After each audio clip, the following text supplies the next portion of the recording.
You're listening to the G Spot. The G is for Geek. Only on Project Nerd. Hey, what's up, everyone? This is Dee, and tonight we have a special guest. It's just me and my husband, Mortimer. Say hi. Hello, everyone. Thanks for having me, sweetheart.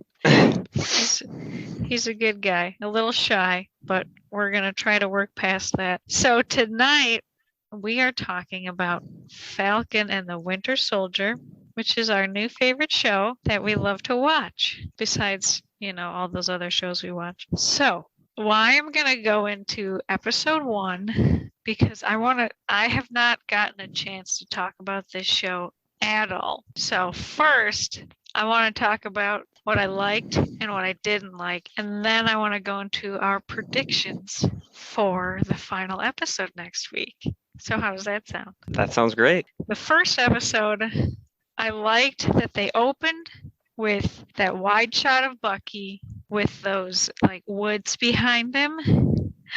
Oh, and you know what I just thought of? Okay, episode 1, it starts out with Bucky unhappy in the psychiatrist's office, and he's like blah, and he's sitting in front of that mural of woods, and he just looks so miserable, and they're all close-up shots of his face, and he's just and then in episode 5, he's out in the woods with Sam, and he's happy and he's smiling, and oh, by the way, spoiler alert if you haven't watched the most recent episode, but I don't know. I feel like there's a parallel there. He's in the woods in the office and he hates it, and they're fake woods. I don't know.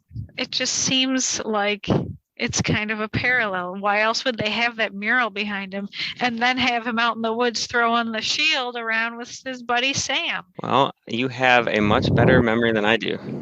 Well, that scene kind of stuck out to me because I was like, oh, is he quote unquote in the woods? Is he, unable to see the forest through the trees? Something like that. I don't know. It was just very memorable to me. That was the first thing I noticed in episode 1, and I'm pretty sure that was the opening scene. But I can't recall because it's been a few weeks. It seems like the most interesting scene for me for the first episode was the flashback when James Buchanan? What is it?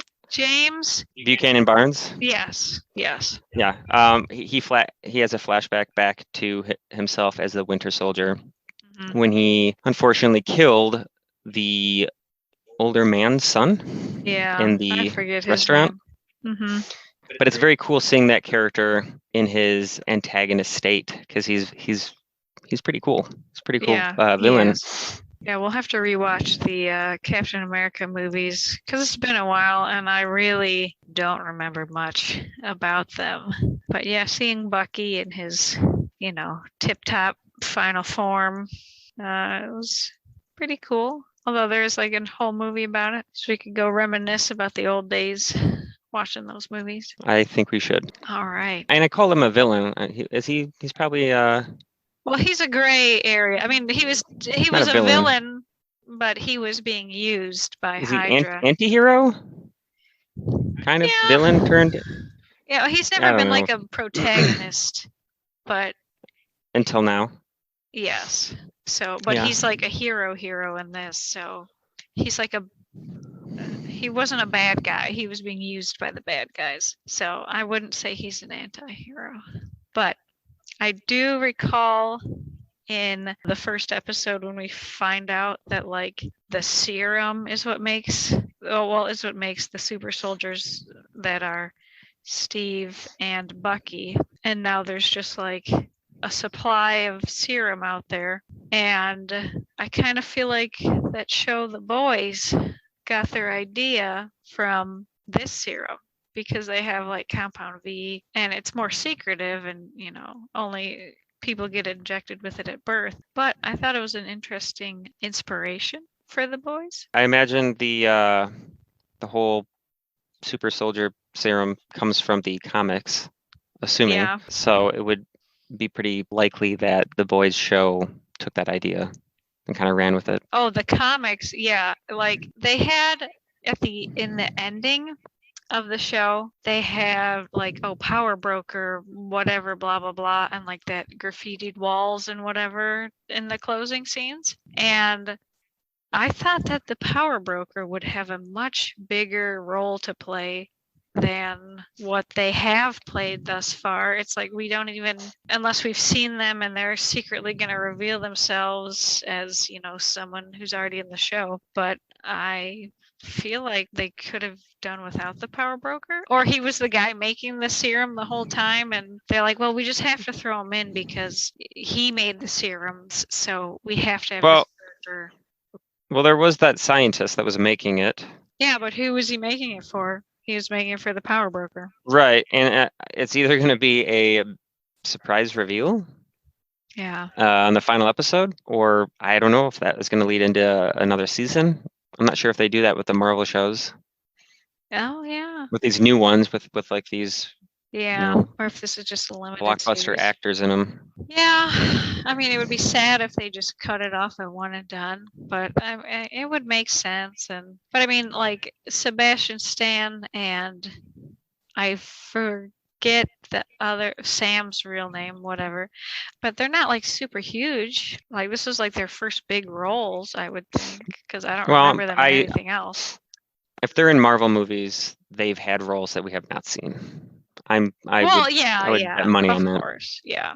Yeah, like Sebastian Stan was in like Vampire Diaries or something. Like, and he was in Gossip Girl. I forgot. Yeah, he was in Gossip Girl. But I mean, these aren't like big blockbuster roles. Moving on, Power Broker. Are they gonna appear or not? There was a whole wrestling ring in like the comics, so they obviously didn't take that angle. It could have been. What was that surprise reveal at the end of season or episode 5? The most recent episode? Yeah. The Contessa von something, I forget her name, but I think I wrote it down. Well, I'm here to be the guest on the show who knows absolutely nothing and has done absolutely zero research. So I'm looking to you for the name of her.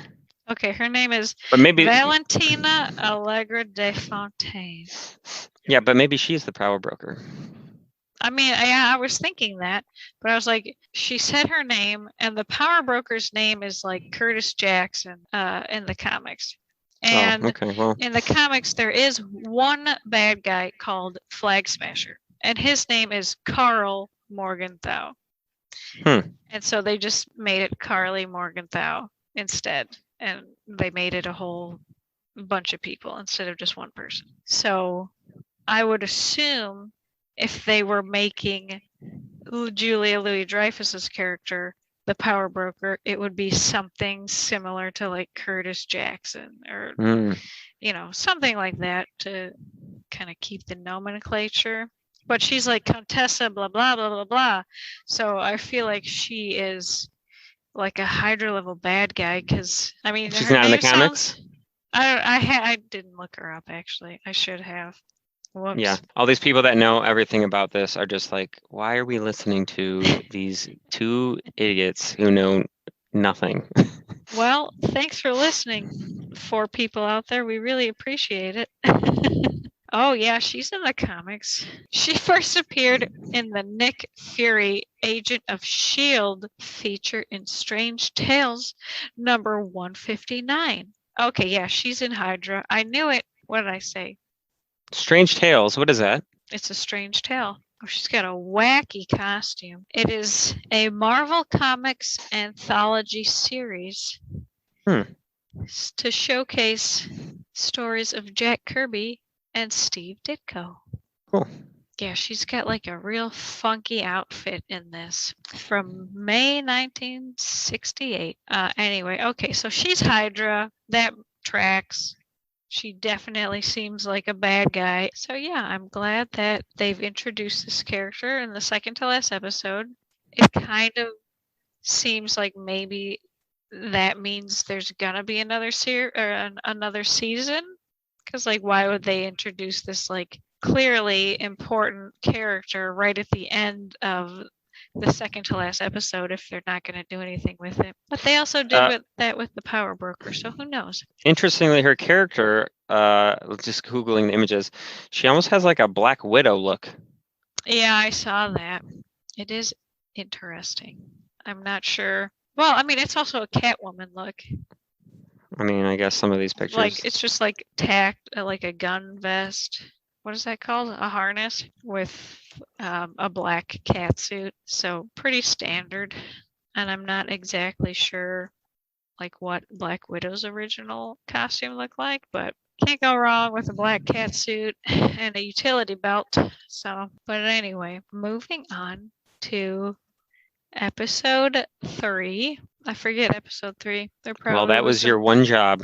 There was probably some Flag Smasher stuff. Yeah, this is going to be a good episode, everyone. I'm glad you've tuned in. Okay, episode 4 is where it gets cool because that's where we see Sharon Carter kicking some butt. And I do recall my husband saying, wow, she's a really cool badass. She reminds me of the boss from freaking Metal Gear Solid. Well, I don't know if you said the boss, but I do recall you saying she was doing some pretty cool close quarters fighting there.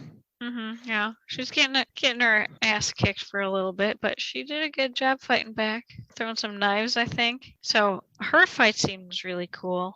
I enjoyed seeing like a kind of a throwback character who wasn't really in the movies a lot, but she was still there. Is she in one of the shows? I don't know if she's in Agents of S.H.I.E.L.D. I haven't watched it. I don't know. Same here. Yeah, but I think she did a good job. I like her character. She could be utilized more, I feel like, because she is a cool character, and it's like, oh, she's Peggy Carter's great niece. So I liked her character. The whole Madripoor, it was very like cyberpunky. They had like the neon lights and it was all dark except for everyone was like a blue or a purple or a red glow from a light. So it was very kind of weird for me. Kind of weird. Yeah, just that whole. Again, I don't know anything about the comics, so I imagine that city's in the comics, but it's just like a I don't know, a random criminal city that exists. It's just like a bizarre. Yeah, well, like I feel like every comic has their own, criminal city or criminal part of a city, and this place is. It's like doing well. Oh yeah, you see those shots of the city, and it's doing pretty well. It looks like. Yeah, well, it's the money from all that crime, and this is like no man's land. It's an island, and so they can do whatever they want, I guess, because it's an island, and they can, bring all their money from their illegal exports and build, tons of skyscrapers, high-rise buildings with nothing awesome but neon apartments lights. And hotels for all the criminals. Yeah, and you can just have priceless works of stolen art in your apartment and no one is going to break in. Like, that seems very safe. On an island full of criminals, you just have, well, they probably have the best security systems in the world too. If everyone running around is some kind of thief or something, I would hope that they have good security. Maybe. Oh, they do. Sharon Carter's just got, Rembrandt sitting around. Doesn't have any security. Well, if they had good security, then that one criminal leader lady would not have immediately died. Oh, yeah. But it was Sharon Carter who took her out. Well, regardless. The shot of the city looked pretty awesome, and then it looked pretty slummy when you kind of get into the heart of the city there.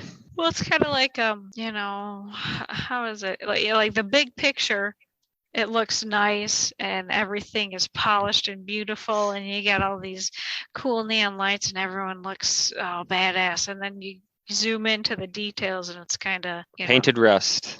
Yeah, it's not as nice. But I mean, I thought the set for that one was probably the coolest out of all the episodes, just because it was like, oh, cool, cyberpunk. Ooh, we got lights. And that's all the rage these days. Some kind of cyberpunk neon lights stuff. I kind of liked the the Winter Soldier activating fight scene Oh yeah. when he's kind of getting into his character. That was pretty cool to see. Yeah, it's amazing how good of actors all these people have to be. Well, I'm not talking about the actual real life actors, but in these shows, it's like I have to be myself, acting as this superhero, acting as someone else. So they just basically acted like themselves, though. they didn't get that deep into it. I know, it was pretty bad. Or not bad, but like Sam just trying to be that big time pimp guy, and then Well, he was kind of organized criminal. Yes, he just had a strong interest in like interesting clothing. Oh yeah. And he had that snake drink or something. Yeah. Yeah, that was a little comedy moment. Oh yeah, and he was just like, "Oh, I'm gonna drink it," and I'm like, God, he just. And clearly everyone knows he's not that guy. Yeah. I'm like, oh, you're taller than I thought or whatever. I'm like, oh, they gave it away. Right. But that episode was pretty entertaining. I liked it. I remembered it. Episode 2 was probably Carly blowing up some stuff and talking to poor kids or something. But I think didn't they introduce the new Captain America in the second episode, or is that the? Oh yeah, they introduced John Walker. Oh, and they had that fight scene. They did introduce Carly. Okay, so they had that fight scene on top of the trucks, and he pulled out his gun. Oh, John Walker. Yeah, it was pretty cool seeing a Captain America character. Well, I guess Captain America used guns even in the Marvel movies too. Yeah, his character is really cool because he's just a normal guy. Well, he's a military, an amazing soldier with tons of medals and everything, but he's able to use Captain America's shield so proficiently. It's just pretty neat to see that. Yeah, it's like, how are you supposed to use Captain America's shield? It seems like you just throw it at something and it's gonna bounce. Yeah, it's like a boomerang or something. Like you just throw it and that's how you use his shield. And then if someone shoots at you, you can use it as an actual shield. But other than that, you just kind of throat punch people with it, and that gets the job done. Like the throwing it is like this biggest thing. I don't know if vibranium is special where it's supposed to be very bouncy, but it's just supposed to like ricochet around, be able to hit people and come back to you, so you still have your weapon. Yeah, well, it absorbs hits or whatever from Black Panther. They're like, oh, you absorb that kinetic energy and then you can output it. Oh, but that was only in the Black Panther suit, so okay, never mind. Forget I said that. I don't know if that's the same thing. Well, his suit's made out of vibranium. I don't know if it's vibranium. It's just like a Wakanda technology, but I can't remember. Who knows? We'll rewatch it. We'll get back to you guys. We'll post an update. Okay, they got Zemo in one of the episodes. Episode 3? Yeah. He was in a couple. Yeah. After they broke him out. They broke him out, and then we see John Walker and his crew shouting across a Latvian street their plans for Carly to the boys, Sam and Bucky. And that's when we see, Bucky pick up that little breadcrumb from the Dora Milaje woman, whose name I think is Io, the Wakandan lady. Oh, she had like a tracking device or something? Well, it was like something meant for him to find, I think, because like there were 2 and that's it. And it was like a special symbol that if you know, you know, and if you don't, you would just ignore it, I guess. Yeah. So, and then he knew where to go, but whatever. He's an honorary Wakandan, I guess, at this point. He's got amazing senses. He's a super soldier. He does. Maybe his arm was telling him where to go. It was just like pointing, and he was like, "Oh, just go that way." It's magnetic. Yes. Yeah, I wrote down that Walker was having a breakdown outside of the funeral, and I forget what that was in regards to. But which funeral? The funeral of Mama Donya for Carly. She was all sad. Oh, because they want to stop what's the villain's name? The girl? Carly. Yeah. He's there for her, and she's there. So he kind of wanted to rush the gun and try and take her by brute force, and that's Jump kind the of his gun? how his jump the gun. That's how his character is. Yeah. So I mean, it would have been pretty anticlimactic if Sam had just been like, "Hey, let me talk to her," and then he just like de-radicalizes her, and she's like, "You know what, Sam? You're right. I am doing the wrong thing." And then they become friends, and then the series ends. So of course you gotta have Walker rush in all hot-headed and get all angry, and then all of Sam's progress with her has stopped, and she's not gonna trust Sam again. Walker's character is important because it shows a huge contrast to who Captain America was and his traits, his really positive traits, and how you see those traits in Bucky and Sam, and it's kind of building up the question of like, are one of them going to kind of take the mantle, or what's going to happen with that? Yeah, definitely. I think. Well, like the series is kind of set up for, I think, Sam, like who else, to get the shield because Steve gave it to him, and then he was like, "No, I'm not Steve, so I don't want to take it."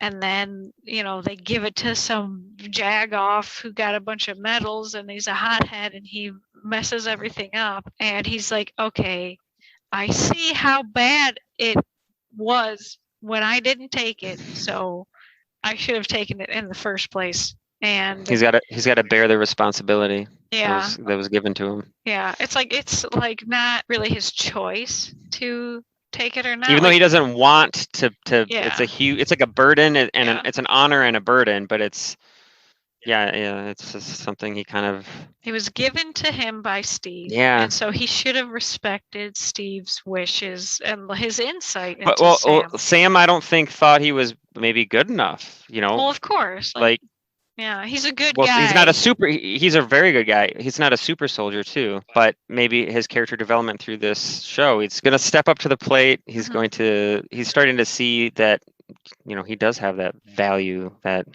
not value, that gumption. one of those words. It's your classic, like, oh, someone is bestowing upon me all of this power. I don't want it because I'm a good guy. And so they reject it. And then some asshole comes in and takes it, and they're like, oh God, now I gotta fight for it back. It's like Game of Thrones and lots of other things that I'm totally blanking on, but everyone knows that format of something being passed down to them, and they're like, no, give it to someone who wants it, and then the person who wants it turns out to be a total dick. I just see, like, every movie I've seen with that happen in it, it's like flashing into my head, but I don't see any names for it, so. I can't even think of a scene that does that. Yeah. And I'm sure they exist. Of course they exist. I wouldn't lie to my audience. Okay, so Carly's character, she starts out like, oh, you're not bad. You're not going about things the right way, but you're not like a very bad person. You're just like, oh, I got to do this because, I was here after the snap, and now I feel like I'm being neglected because I was here during, the post-snap world. And now, all these people who came back in the blip are getting priority, and I don't feel like I'm getting anything. I'm just getting shafted. So, like, she's got a valid place where she's coming from, but then in like... But at the same time, when all the people were there... Where? Well, I mean, before the snap. Oh, yeah. Of course, yeah. But, like, things adapted. So it was 5 years. So people and things adapted. The world kind of came together because it was like, oh, I'm in, Poland needs help with stuff and Germany needs help with stuff. So we're going to work together to help out each other. And the whole world is kind of doing that with all of their neighbors because everyone lost half of their population. And so they need to rebuild. And so, yeah, if she's upset about being displaced after people coming back from the snap, that's understandable. But the way extreme, like getting so upset to like killing people and not caring, and it's just like silly. Yeah, well, when she's like, oh, it's almost like a juvenile response. it's not like a mature response and like handling it in a, I don't know, like a mature way. It's just like complaining that you lost something that you had, and now you're like just pouting about it. Well, her pouting is killing people with her super soldier It's serums. ridiculous. Yeah. And so when she's like, I don't care about these people, they're just in my way, you're like, okay, now she's the bad guy. So when she crosses that line, because she could be like Catwoman, where she's kind of like in a neutral zone. She's not good, but she's not bad. But She could be trying to support these people and that have been displaced in a totally positive way. Mm-hmm. But she went to like supervillain mode. Oh yeah. And or villain. Her team almost just seems like a burden rather than like a huge threat in the show to me. Well, yeah, I mean, I don't think they're like they are a nuisance to the world, because why else would Captain America be getting in on this? No, I know, but what have they done? They did kill people. Yeah, they killed those people there, but that's like it, right? And then she did end up almost accidentally killing Walker's partner. What was his nickname? It was Lamar Hoskins. Lamar, but he had another name too. Oh, I forget his like Thunder. His made-up name. We're using our fake Snap. names? Yeah. Yeah, I forget. I'm sure he was a real guy who was U.S. in the comics sidekick or something. But yeah, I think you brought up U.S. Agent in the first episode after we saw the new Captain America, because you're like, oh, he's not a good guy, but he's not entirely a bad guy. He's kind of like a on again, off again nemesis of Captain America, which I didn't know anything about. All I knew growing up is that U.S. Agent looked really cool in the comics. And then looking at a quick little thing on the internet saying that, oh, he's kind of bad and then he kind of gets good. Mm-hmm. So I don't know where his character is going to go. Yeah, he's kind of that chaotic neutral type guy. But after Carly kills Lamar, because I don't know his made-up name, Walker didn't try to compromise and work with Sam and Bucky, who have this experience de-radicalizing people, because that was like Sam's job in the military, and they have experience fighting one of the big three or whatever, like a bad guy group. He just undermined their judgment and ruined that peaceful resolution that Sam was working on. And ultimately, he got Lamar killed with his rash actions instead of accepting that he was in the wrong. And then he took out his anger on the first person of the... I think you're mixing things up, actually. When he kind of sabotaged Sam, when he was trying to de-radicalize... Carly.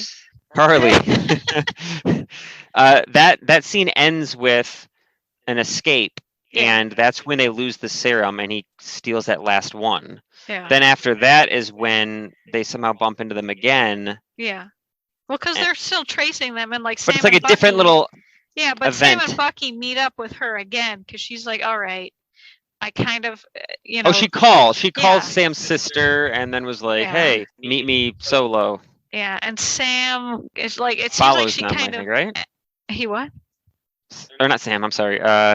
Walker follows them after taking the serum, which was anticlimactic. Yeah, but I liked that you didn't see him take it. It was just like he did it off screen, and then you're given hints, like he throws the shield into the wall, and you're like, wait, did he do that, or did that super soldier do that? I did think that exact same thing. Yeah, and then like you see him like actually doing super soldier things, and you're like, oh, he did take it. Like, he couldn't have shared it with Hoskins. But it could have been like what's half of super? Like, pretty, they could have been pretty awesome, kind of awesome soldier. Pretty good heroes. Like, do you need a full dose? Like, what's a half dose do for you? You just get like super strength, but you're really one fragile. Big foot, one strong foot, and like you just have to like touch yourself all over to see where your superpower. Where's the strong parts? Yeah.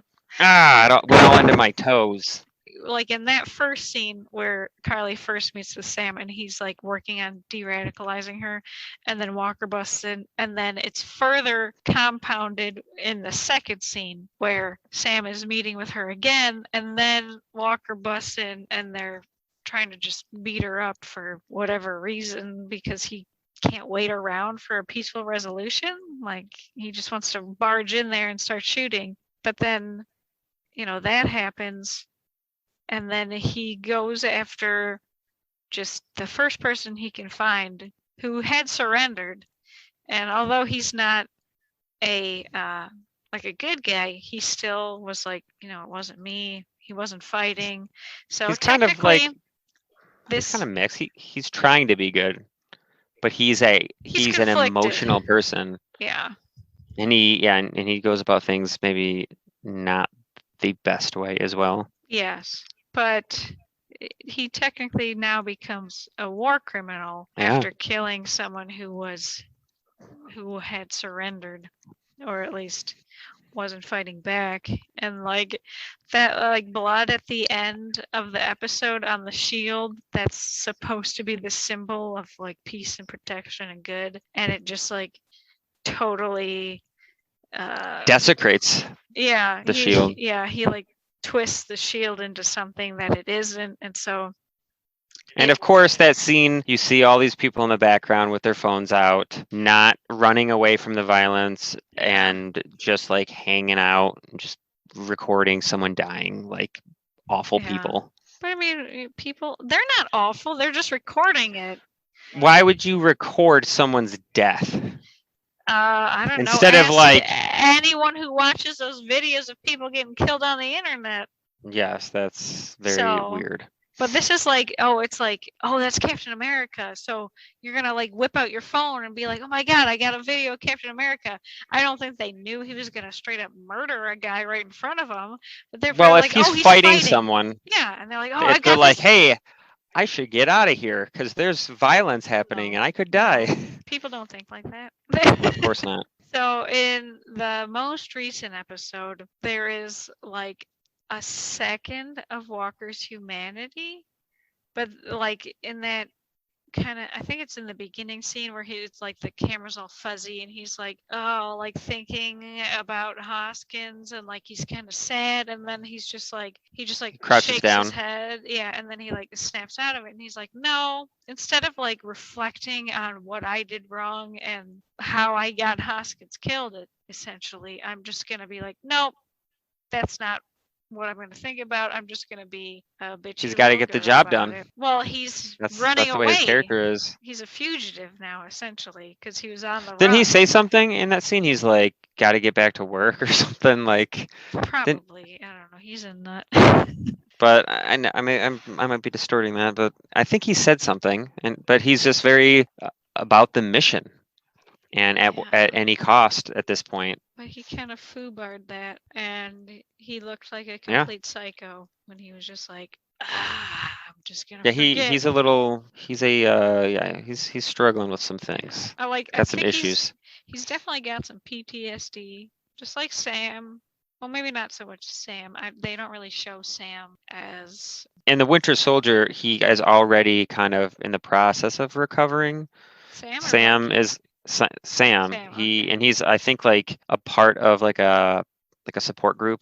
Oh. And he's like helping people, so he's like he's already in like a better state. Yeah, post service. Yeah, so Sam is kind of healed, and then Bucky and Walker have like these PTSD flashbacks, and at least Bucky, he kind of has like that good streak in him. Because of like Steve or whatever, he just has that inherent goodness, even though he was used for bad. And I think that really drives him to be better and be good, because he's like, I was used for evil, so I want to like he like make up for that. Yeah. Speaking of all these characters, it's interesting too. In the Winter Soldier, once Captain America comes back from his freeze or whatever, I can't remember how he comes back into the present day. The first character you see him interacting with is Sam, as they're in like DC, they're like running around. Oh yeah, and he keeps lapping him. Yeah, and then they kind of meet and become friends, and I don't know, that's kind of an interesting scene watching that first one where it's like, okay, well, Steve's gonna end up giving the shield to him. Oh, see, I didn't see it. I mean, I wasn't like, oh yeah, Steve's gonna pass that on to him. Well, no, yeah, but in hindsight, Yeah, it it's makes just sense. Walker is a psycho. He definitely sounded like an abusive husband when he's like beating on Sam and Bucky, and he's like, "Why are you making me do this? Oh, the roast wasn't ready. Why are you making me hit you?" So it was very abusive partner sounding to me. he's not well in the head, No. clearly.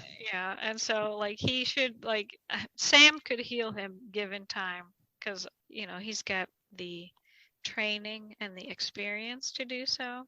So, but alas, we're not going to get that. And the Torres guy that keeps showing up, that's Sam's buddy in the military, I get like a weird vibe from him. Like he's a bad guy. Like if he was somehow the power broker, I would not be surprised. Or if he were a bad guy, I wouldn't be surprised in the least. He's always there, like when you And the way he need him. talks, Yeah, the intelligence guy. Yeah.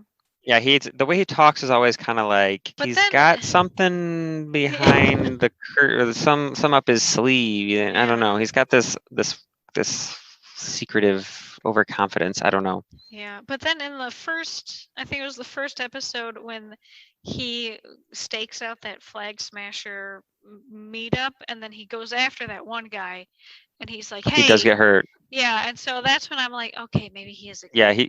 yeah, that's exactly. He does. He probably is a good guy. Yeah, It's just his acting comes off. He's like, is he really a bad guy? Yeah, it seems like it. Then we are introduced to Valentina and Julia Louis-Dreyfus, because for time's sake, we're gonna call her that. I love Julia Louis-Dreyfus. I was so surprised to see her in this. Like, I would not expect her to be a Marvel supervillain, but it was really cool. And she's just like your classic freaking bad guy. Like, I know everything. I know who you are. I know what you did. I know everything about you. Here's my spiel. And then I love how she gives him a card and it's just blank. But I'm sure there's something on it. We just can't see it, or I don't know, it activates if you pee on it, whatever. But I liked her character for that small amount of time we get to interact with her. Her was that Walker's wife in that scene? Mm-hmm, yeah. Julia, her character, what is her name? Valentina? Contessa Valentina Allegra de Fontaine. Okay, Contessa Valentina. She kind of looks at Walker's wife and she's like, says something like, she calls her a firecracker of a wife. Hey, yeah, there was like some kind of comment that was like, ooh, and it reminds me of Just Friends. Oh. Darla. Oh yeah. God, what's her name in Just Friends? Samantha James? Samantha James? God, we watch that movie every year and we don't even know. But anyway, if you haven't seen Just Friends, that's a good movie. It's got Amy Smart and Ryan Reynolds. Lively's husband, Ryan Reynolds, yes, who has also been in Marvel movies. So she shows up, very cool. How does she know him? It's a big mystery. Hopefully she's in season 2. Hopefully there's a season 2. But if she were the power broker, I wouldn't be surprised. Maybe they're just like lumping 2 characters into one. Who knows? They can do what they want. They're Disney. They got that Disney money. And then I don't know how close Latvia and Sokovia are in fictional Marvel universe, but Zemo got to Sokovia pretty fast, I would say. He's out the sewer, and then the next time we see him, he's in Sokovia at that monument. That was kind of anticlimactic. He just kind of shows up, and then it's like, oh, you're going to Wakanda to go on the raft. See ya. And the most striking part about that scene was Bucky clicking that dang gun 3 times. Count it, 3 times. And I was like, there's no need to click a gun. And let alone 3 times. That's just excessive. What are you talking about? Thanks for paying attention. The scene where we see Zemo and he's at that statue. And Is that right when he points the gun at him? Well, no. Okay, Bucky pulls the gun out. He clicks it. It sounds like he like turns the safety off. Yeah, I'm sure he did. But then I was like, okay, that makes sense if he's just turning the safety off. But then he like holds it up and he clicks it again. No, he pulls the hammer back For on the no reason. pistol. This isn't Well, a freaking Western revolver. Well, depending on the type of gun, I don't know. But then there's it would have another to be. click. Because I was Yeah, like, no, it makes complete sense. He turns the safety off, he pulls the hammer back, and then he pulls the trigger. no. It clicks one more time before he pulls the trigger. And then like they made this big spectacle about him like unlocking this gun and making sure it's super unlocked, and like the only thing he had to do was rack the gun to get a bullet in the chamber, and then we would have had A bullet was already in the chamber. Yeah, I know, but we didn't see it. And usually Well, action movies are like, let's unclick it, let's rack it, let's do this, let's click well, it that's like just a million because times. those are ridiculous. Yeah, and this was pretty ridiculous because he clicks 3 times. We have the subtitles on because that's just how we watch things. And it was like gun clicks, gun clicks, gun clicks again. And then he shoots it and it's empty, obviously. So I don't know. Does Bucky just have a flair for the dramatic? And he's like, I'm going to really make sure this gun is totally free of any restrictions. And click, I'm just kidding. I wasn't going to kill you. I'm really a good guy. So that was just a little pet peeve because movies are all about like, click this gun, click it again, clicky, click, click, click, click.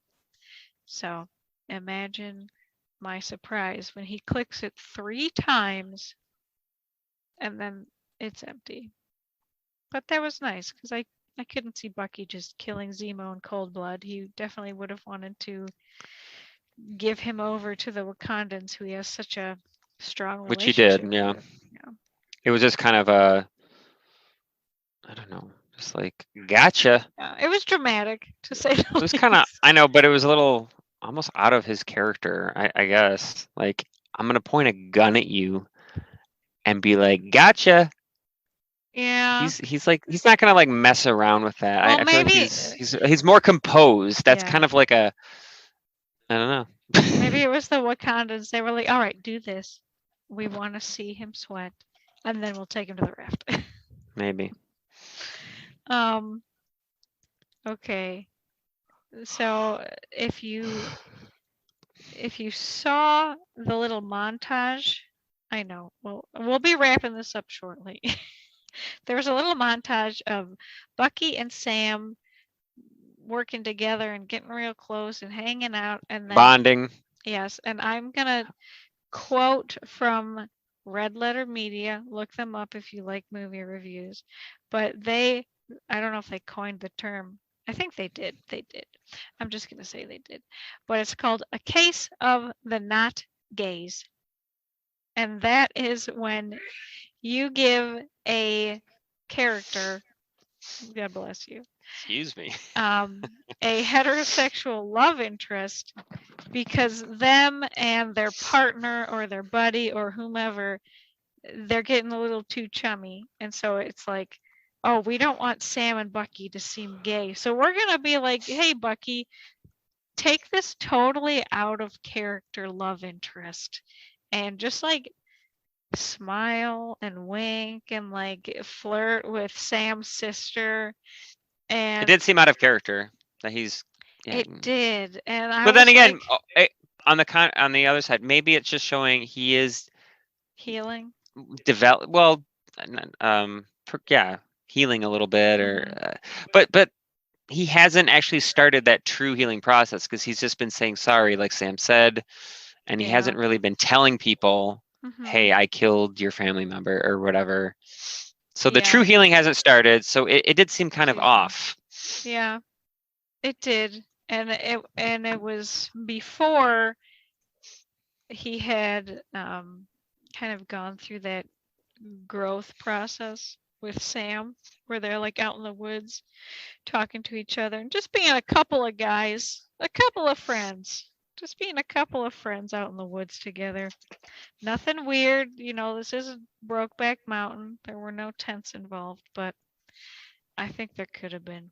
Anyway, Sam and Bucky for life. I will stand them. Sucky. Sucky. Yes. Sucky for life. Sucky is her name. But yeah, I like them. They make a good team. And I know you're gonna say, but what about that girl from the sushi restaurant in the first episode? Well, Bucky walked out on her, and he went to go see his old man friend, and I don't think he just like hung around to seem normal. I don't know. It didn't seem like it fit. It didn't mesh with him. So he just kind of was like, you know what? I gotta say my sorriness to Mr. I forget his name, but yeah, don't come at me because of that first lady. Sucky all the way. All right, so there in that episode, we did see Sam kind of come out as this more because he goes to talk to Isaiah Bradley, and Isaiah Bradley, he's like, "You're a bitter old man, Isaiah," blah blah blah, and like, well, justifiably bitter. Yes, he went through some pretty atrocious things, and so his worldview, his unit is very, it's colored through that like lens of torture by the government, and Sam has had all of these good opportunities. Betrayal. Yes, and betrayal. And Sam is like totally opposite. Like, he's a bit more optimistic, it seems. He's much more optimistic. He's been, he experienced, his experiences are from a different time. Yes, like and totally different and just different experiences in general in his life. Yeah, and that's what it seems. I don't know. It's hard to say. Much more of a positive outlook. Yeah, and he's like, I'm not gonna be, this bitter guy, and I'm gonna take this shield and presumably wield it with the, upstanding whatever. God, what is that word I'm thinking of?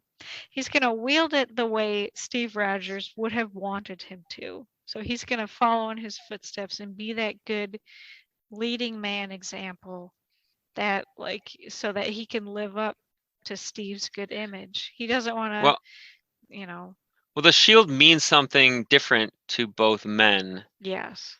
Because what are the characters' names again? Isaiah Bradley. Isaiah. To him, it's a symbol of betrayal. Yeah. And the atrocities that he and his fellow soldiers experienced. Because that, the leadership or whoever was involved in those secret operations and stuff kind of they did those horrible things. So it's understandable for him to not want to have anything to do with that, and especially like being held captive, tortured, experimented on, and he literally had to have somebody fake his death so he could escape and live a normal life. He would not want anything to do with that, and it's justifiable. And it seemed like in the interaction between Sam and Isaiah that Sam understands, and it's awful. But it seems the following scene is him training with the shield. And I guess based off his experiences, he wants to be a symbol. He wants to help. He hasn't been betrayed in the first place, so maybe he wants to restore it to its previous. Yeah, I don't know. Steve Rogers glory. Right. Well, yeah, Steve was like a legitimately good man, and it from Sam's perspective, it doesn't have that negative. The shield is not like a negative symbol. Yeah, it's very positive for him. and I like that he's kind of, he just felt like he couldn't live up understands. to it this whole show. Yeah. But little did he know, this whole time he was the right man for the job. Yeah. Leading to the next thing we'll probably be talking about here is what's going to happen next in the final episode. Yes. Which, so. Bucky. You can call him James. James, Bucky asked the Wakandans for a favor after Sam's wings got destroyed by Walker. Yeah. During that little confrontation, their final little showdown there, or not final. I'm assuming he's going to come back. Yeah. But and then Sam gave the intelligence guy his destroyed wings and said keep them. So it's almost like he's giving up his mantle as the Falcon. Like even before he decided he was even going to train and pursue to kind of like wield the shield. He was about the next scene. I think he took the shield to give it to Isaiah. Yeah. So it was it's just interesting. So he gave up the wings. Mm-hmm. I don't know if there's any way for him to get new ones. I guess like that he has access to. Stark Industries, yeah, right. They and Tony Stark is gone. Yeah. But and where the heck am I going with this? I felt like I was going somewhere. It was something about the shield. You were circling that idea. But okay, if you've lost I shouldn't have the internet on my computer while I'm doing this. True. Using the computer at the same time. Okay, so Sam has the shield now, and for the next episode, I got it. What? No, I was just saying. The question is, what's episode 6 going to be? That's what I was talking about. And so, when his wings are destroyed, and Bucky brings a big case and drops it off at Sam when they're working on the boat during that whole fun time, you assume, I think most people might, or I know I did, and I think you said you did. Yeah. You like your impulse is a thought like, oh, he got Sam's wings back, like, and that's just, I think that's because the way it was filmed, or exactly they didn't show it on purpose, but you think that, I think, at first, and then you start to wonder, and then when you start seeing him train, you kind of with the shield at the end of the episode, that's when I was like, oh, okay, I'm connecting the dots. Like, that's not wings in there, or if it is, it's wings to be used with a Wakandan made Captain America suit or something. And that's why I think in the 6th episode, Sam is going to take up the mantle of Captain America. Yeah. He has the shield. It was given to him. Valentina already expressed, when she was talking to Walker, that it's a gray area who owns the shield. Yeah. So it technically isn't the U.S. government's property. Yeah. Sam bestowed it, or Steve bestowed it to Sam. Yeah. So it should be Sam's. Yeah. Like, technically, he is the rightful owner. And it's going to be really, really cool to see. I would bet that that's what's going to happen, and it's going to be awesome to see him. There's going to be, because he's a good guy, and he is completely worth the mantle, and it's going to be cool to see him fight the bad guy, the terrorist group, and confront Walker, who is the like the corrupt shadow of what the shield represents. Yeah, and then if you stayed for the scene after the credits, you see Walker making his own shield, but which is not made of vibranium. It's just like made from like steel and looks like garbage. Yeah, vibranium. And he's just gonna like throw it, and it's just gonna like hit something and fall to the ground. Yeah, just like a lid. Cue the sound of a lid falling on the ground and circling around until it stops. But yeah, I think the final episode will be a showdown. Maybe all 3 will have a showdown, or maybe like Walker will already be in Latvia or something, killing terrorists, and then Sam will show up and he'll be like, Walker, you gotta stop this. And he's like, I'm gonna do whatever I want because I'm on a suicide mission. Everyone's back in the United States. I know they are, but Carly isn't the main terrorist. Yeah, she is. She's back in the United States. Oh, she's in New York. Yeah, she's in New York. Oh, okay. So there's going to be a giant She showdown. activated, she was in New York, and then she kind of activated a little people, thing on her phone and Secret Service. freaking everyone somehow as a part of this terrorist group. Yeah, man. Just ridiculous. I mean, like more intense than Hydra. There's literally every civilian there was like, oh, I'm a sleeper agent, whatever. Well, no, they're just like people who were there after the snap and who lived after the snap, and they, I don't know, they were drawn to this ideology. So yeah, but yeah, I think it's, you know, it's obviously going to be a showdown. So we're going to see, I don't know, like 50 buildings in New York get crumbled and 3,000 people die, but off screen, you know, because you don't want to show that. But it seems like Sam's going to get a lot of he should get, like, assuming he takes up the mantle, he's going to get like the most FaceTime in this episode. Yeah, I hope it's going to be. There's going to be like him. Well, yeah, but I feel like Bucky. Well, what's Bucky's role now? Like he's there for support. It seems like. I feel like his piece is going to be he's going to, you know, help Sam save the world, and then he's going to help Sam take up the mantle. Yeah, well, wherever. Well, he's not supposed to go back. Remember, the Wakandan but I feel like he's soldier women were like, "Don't come back for a bit." Yeah. But I think his character is he's there to support Sam to take, you know, to be what he's meant to be, Captain America. And then he's going to make peace with his past, and then he's gonna like go either live a normal life kind of thing or try to, or I mean, God, if the ending's or like go into like solitude, like he's gonna like